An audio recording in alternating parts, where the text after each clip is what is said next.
जय शिव गोरख। प्रिय श्रोताओं, आप सुन रहे हैं स्कंद पुराण और आज आप सुनेंगे स्कंद पुराण का भाग 11 तथा माहेश्वर खंड का भाग 10। पिछले भाग में आपने सुना कि दोनों राक्षस और देवताओं ने मिलकर समुद्र मंथन करना शुरू किया। समुद्र मंथन करते करते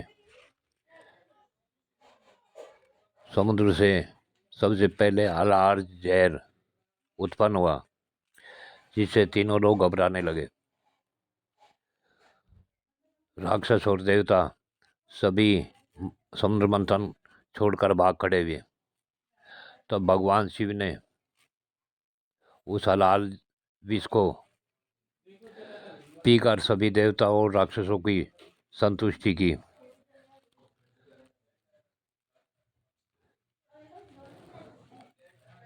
भगवान शिव ने संपूर्ण देव जगत पर बड़ी भारी कृपा की। अब इससे आगे की कथा इस भाग 11 में सुने। प्रिय श्रोताओं,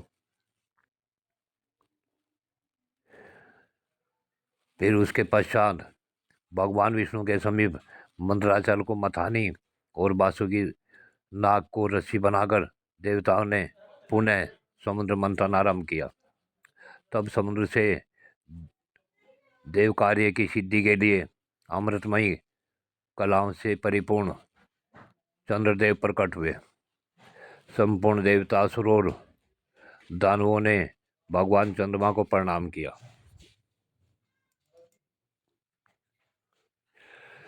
और गर्गाचार्य जी से अपने अपने चंद्रबल की यथार्थ रूप से जिज्ञासा की। उस समय गर्गाचार्य जी ने देवताओं से कहा, इस समय तुम सब लोगों का बल ठीक है।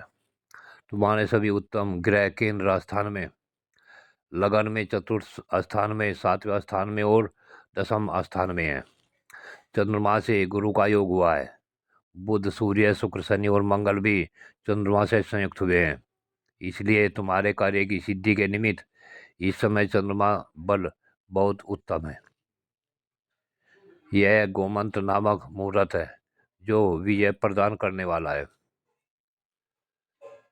महात्मा गर्ग जी के इस प्रकार आश्वासन देने पर महाबली देवता गर्जना करते हुए बड़े वेग से समुद्र मंथन करने लगे।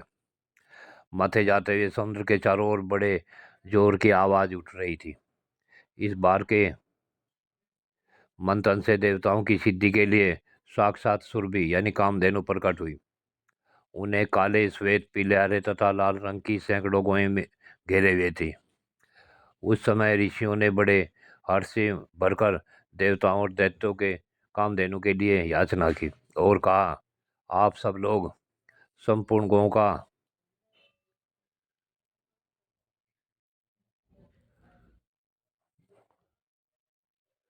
दान अवश्य करें।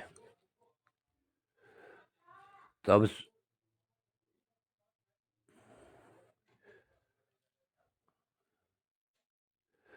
उन्होंने ये सब गायें दान कर दी तथा पराक्रम में भलीभांति मन को लगाने वाले उन परम मंगल में महात्मा ऋषियों ने उन गौं का दान स्वीकार किया। जब सब लोग बड़े जोश से श्री अक्षीर सागर को मथने लगे, तब समुद्र से कल्प वृक्ष परिजात और 4 दिव्य वृक्ष प्रकट हुए।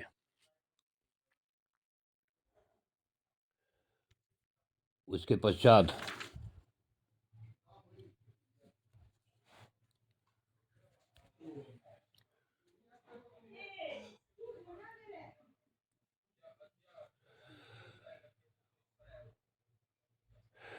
फिर वे सभी समुद्र मथने लगे और समुद्र मथते मथते उनमें से महालक्ष्मी प्रकट हुई, जिसे ब्रह्म वेत्ता पुरुष वेदांत विद्या कहते हैं। इन्हीं को दूसरे लोग मूल विद्या कहकर पुकारते हैं। कुछ सामर्थशाली महात्मा इन्हीं को वाणी और ब्रह्म विद्या भी कहते हैं। कोई कोई इन्हीं को रिद्धि सिद्धि आज्ञा और आशा नाम देते हैं। कोई योगी पुरुष इन्हीं को वैष्णवी कहते हैं।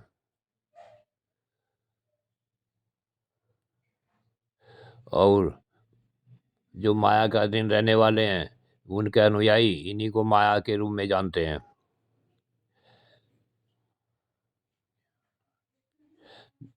जो ज्ञान शक्ति से संपन्न है वे इन्हीं को भगवान की योग माया कहते हैं। देवताओं ने देखा देवी महालक्ष्मी का रूप परम सुंदर है। उनके मनोहर मुख पर स्वाभाविक प्रसन्नता विराजमान है। हार और नुपुरों से इनके श्रीअंगों की बड़ी शोभा हो रही है। जैसे माता अपने पुत्रों की ओर स्नेह और दुलार भरी दृष्टि से देखती है, उसी प्रकार सती महालक्ष्मी ने देवता, दानव, सिद्ध, चारण और नाग आदि संपूर्ण प्राणियों की ओर दृष्टिपात किया। माता महालक्ष्मी की कृपा दृष्टि पाकर संपूर्ण देवता उसी समय श्री संपन्न हो गए। वे तत्काल राजा अधिकारी के शुभ लक्षणों से संपन्न दिखाई देने लगे। तदंतर देवी लक्ष्मी ने भगवान मुकुंद की ओर देखा और श्री अंगतमाल के समान श्यामवर्ण थे। परम मनोहर दिव्य शरीर से प्रकाशित हो रहे थे। उनके वक्षस्थल से श्रीवत्स का चिन्ह सुशोभित था। भगवान के एक हाथ में कोमोद की गदा शोभा पा रही थी। भगवान नारायण की उस दिव्य शोभा को देखते ही लक्ष्मी जी आश्चर्यचकित हो उठी और हाथ में वनमाला ले वे सहसा हाथी के ऊपर चढ़ी। देवी ने वह सुंदर वनमाला परम पुरुष भगवान विष्णु के कंठ में पहना दी और स्वयं उनके वाम भाग में जाकर खड़ी हो गई। उस शोभाशाली दंपति का वहां दर्शन करके संपूर्ण देवता, दैत्य, सिद्ध, अप्सराएं, किन्नर और चारणगण परमानंद को प्राप्त हुए। जय शिव गोरख। प्रिय श्रोता, आज की कथा यहीं पूर्ण होती है। आगे की कथा अगले भाग में।